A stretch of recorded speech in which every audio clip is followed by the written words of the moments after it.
once we broke up, I feel like I never asked him about his personal life. He's never asked me about my personal life. I think the only conversations we've ever had after we broke up was really about our kids. Marcus, you do say in the podcast that your family was a bit shocked when they found out that you guys were together. What was that like for you, and how do they feel about it now?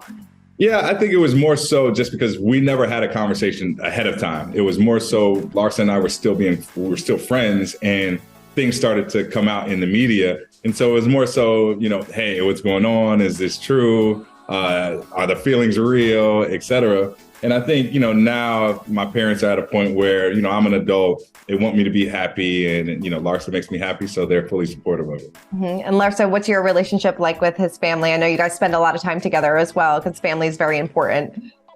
I mean, I think both of our families really want us to be happy. And I feel like we make each other better. We're happy together. And so, that's all our parents want. Yeah.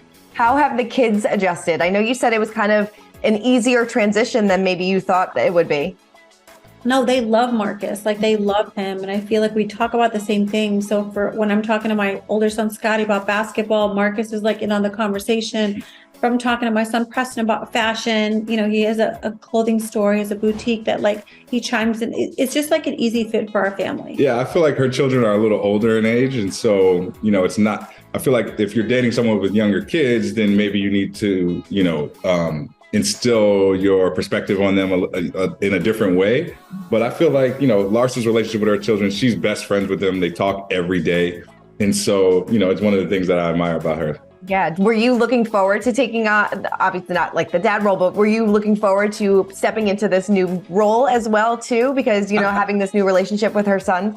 Yeah, I think for me, it's more, I'm a fly on the wall. They have their conversations, and wherever I can chime in that makes sense, I try to do so. But, I think because, we're closer in age, I think that we have a lot in common, and, I'm just happy that, they've received me so well. Yeah, I'm sure Larsa people probably have a lot of questions too about how Scottie feels about your relationship. Do you guys talk about that? Obviously, because he's in your kids' life. Is that anything that you guys talk about? No, I feel like we've never really, once we broke up, I feel like I never asked him about his personal life. He's never asked me about my personal life. I think the only conversations we've ever had after we broke up was really about our kids. Right. And co-parenting is going well? Yeah, it's great.